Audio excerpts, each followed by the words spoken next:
You're supposed to put the first 500 in the safe and lose the combination. What is up, guys? In today's session, we'll delve into the world of scalping, a popular short-term trading strategy.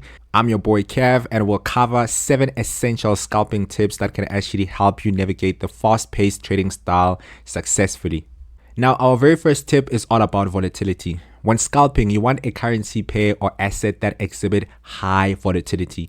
Now, the reason for this is because scalping relies on quick price movements. So you have to look for assets that regularly experience noticeable price swings, providing you opportunities to capitalize on these changes. It wouldn't make sense for you to be looking at a currency pair that does not move much within the market. You want to make sure that you focus on currency pairs that actually move and give you volatility, because scalping relies on profiting from short-term movements. Now, what I actually noticed trading a lot of currency pairs, most of them don't really move much during the day. They would actually just move sideways the whole day. So you want to make sure that you only focus on assets or instruments that actually move within the market to allow you to profit from the market. And a good recommendation that I can actually give you guys is to focus on indices, because indices really move and give you the volatility you need to actually profit from the markets in a short period of time. So instruments like your gold, US 30, the Nasdaq, and also German 30 will actually allow you to profit better, in contrast to trading currency pairs that actually move sideways and don't give you much volatility when you're trading. You can also do a little bit of research on currency pairs that actually have higher pip movement or higher average pip movement during the day. But from my own personal experience, I've noticed that indices like your US 30, your Nasdaq, and gold, German 30 provide you with the volatility to actually profit from scalping. Now, our second tip emphasizes the importance of short time frames. Scalping thrives on rapid price changes, so focusing on a minute or 5-minute charts is common practice. These short intervals allow you to capture these fleet market movements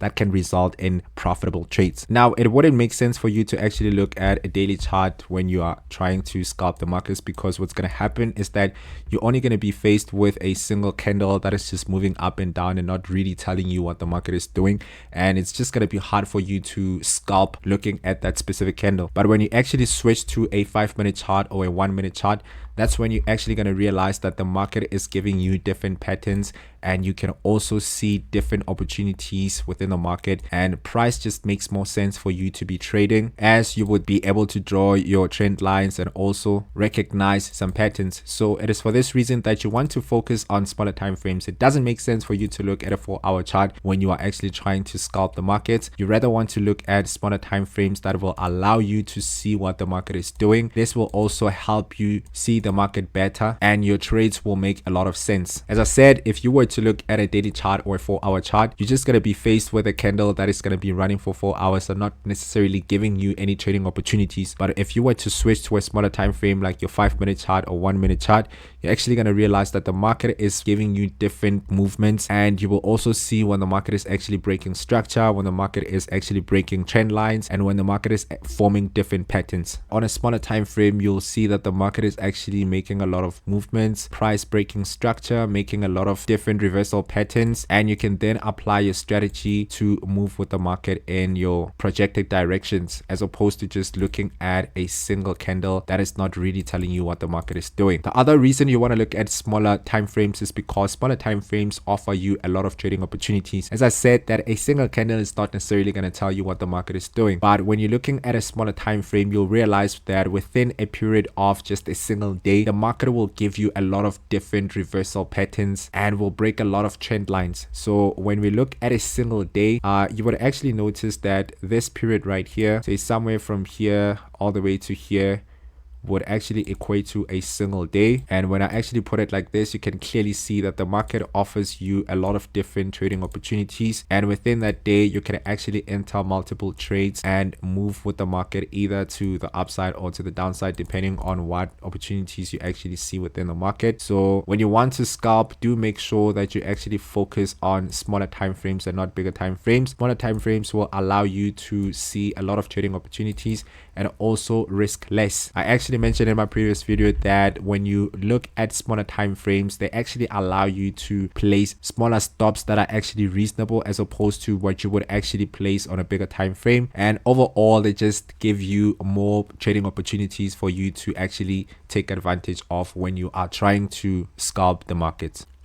Now, tip number 3 highlights the significance of tight spreads. As scalping aims to profit from small price differentials, minimizing trading costs is crucial. So you have to opt for a broker with competitive spreads to ensure that you're not eating into your profits with high transaction costs. Now, what I actually mean by tight spreads is that, say we were actually looking for a buy on this specific move right here. The market actually came to our support and we're looking to buy. When you actually have higher spreads, or the broker that you're using has higher spreads, when you want to actually place a trade at this specific price right here, what actually ends up happening is that the broker would actually place your trade somewhere right here. Say maybe you were actually aiming for this high right here and you wanted to take this buy all the way to the upside. So instead of actually placing your trade right here, the broker would place your trade somewhere right here, and this is going to cost you because you're going to have a lot of drawdown before you can actually get into profit. So what's going to happen is that if you actually predicted that the market was going to push from this point on all the way to the upside, as soon as the market actually starts pushing up, you would actually be right that the market is pushing to the upside, but you're still going to be in a loss because price has not crossed where you placed your entry, or where the broker has actually placed your entry. You will only be in profit as soon as the market actually crosses your entry, or the entry that your broker actually placed for you, and that can actually eat into your profits because this is going to affect your risk to reward ratio, and overall it's going to eat into your profits. So you want to make sure that you choose a broker with competitive spreads, tight spreads that are going to allow you to profit more from the market. So the initial plan would actually to take a trade from this point on and move with the market, but what happens is that the broker would actually place your trade somewhere right here, and price would reach your take profit somewhere right here, and you can clearly see that these are two different trades and they are also different in sizes. Instead of profiting this much, you would actually profit this much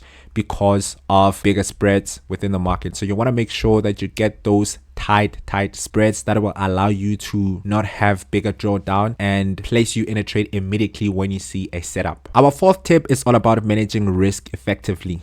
Scalping involves a high frequency of trade, which means you need to be proactive in protecting your capital. So set a stop loss orders to limit potential losses from sudden adverse movements. It is actually common practice for a lot of scalpers to not place stop loss orders when they are scalping, and that is just a recipe for disaster because you are likely to blow your account when you are not placing a stop loss order. The reason why I'm saying this is because, say again, you were placing a trade right here, you predicted that the market was going to push to the upside, and what the market ends up doing is that it starts pushing to the downside. And if it happens that you have not set your stop loss and you moved away from your PC and the market actually pushes all the way to the downside like this, so say you actually placed your trade like this, so instead of setting your stop loss, I'll just drag this to illustrate what would happen. So instead of actually placing your stop loss, you did not set your stop loss and you actually targeted this high right here. What the market is going to do is that it's going to move all the way to the downside and actually blow your account because you have not set a stop loss order.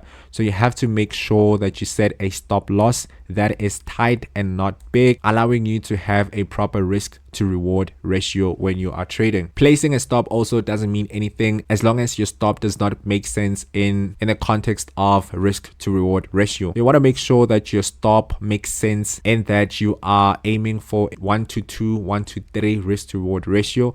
If you were to actually place a bigger stop that is bigger than your targets, that also does not make any sense because you are likely to blow your account. You have to make sure that your stop is always smaller than your target because this will allow you to be profitable in the long run. Another reason why you want to place your stop loss and your take profit orders is because the market moves very fast. So if you were to actually place a trade right here and aim that the market is actually going to get to this point right here, but you do not set your take profit level, what's going to happen is that the market would actually push in your direction all the way to where you actually predicted.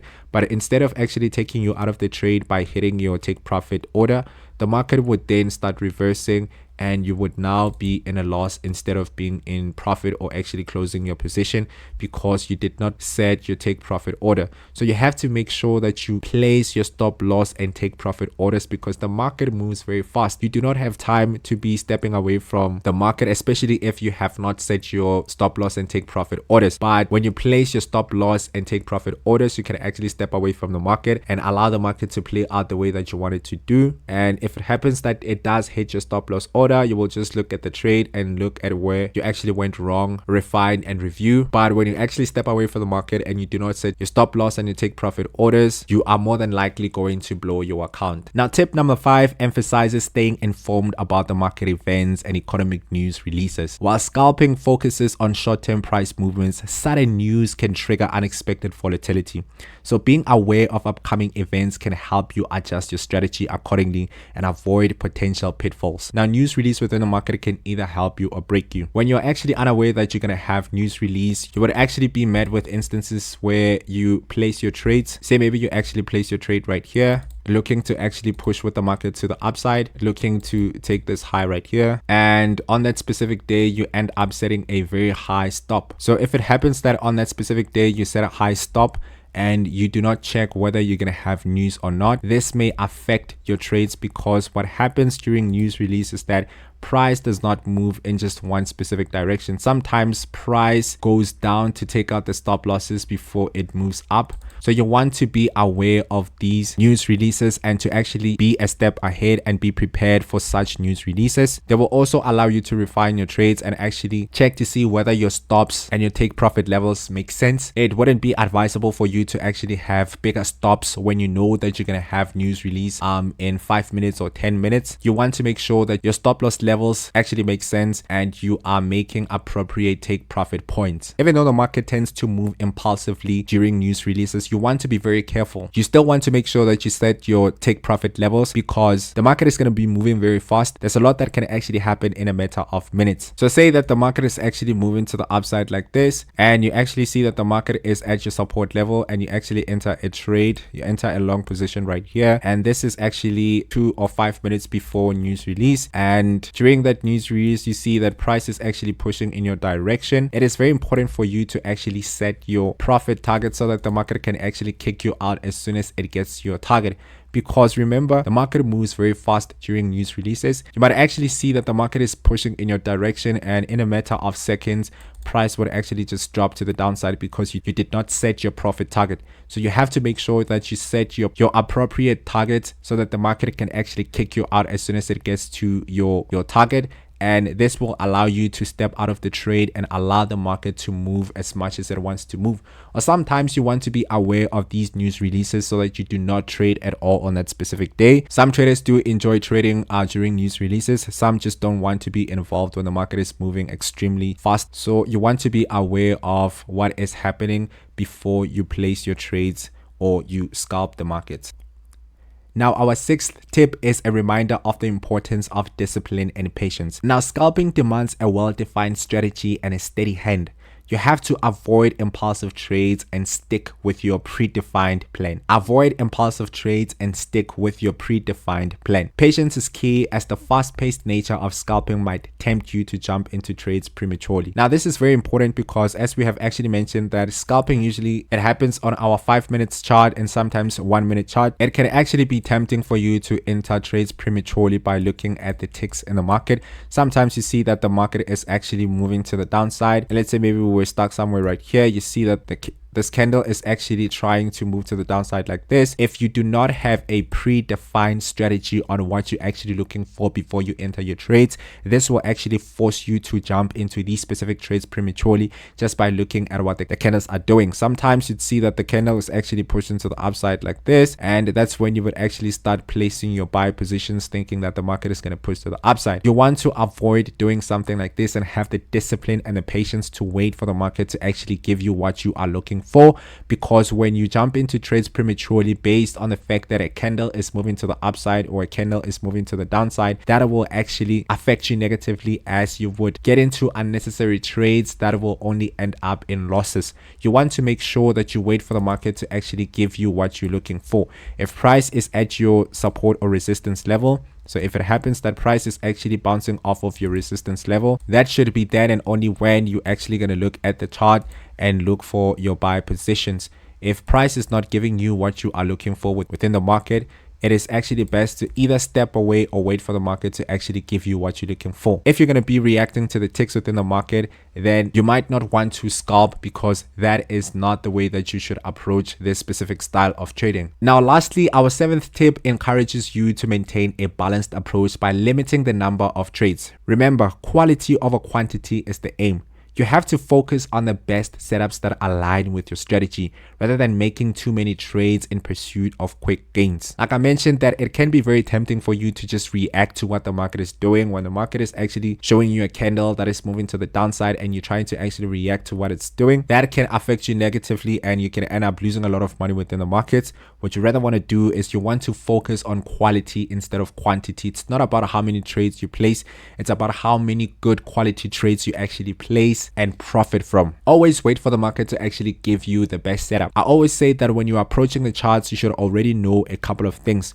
You should first know where you're going to be placing your trade, where you're going to be placing your stop, and where you're going to be placing your target. If you do not have these things in mind before you hop onto the charts, you might want to consult with them first, because if it happens that you do not know these things, you will become a victim of over trading and placing trades that do not make any sense, and that will result in you making unnecessary losses within the market.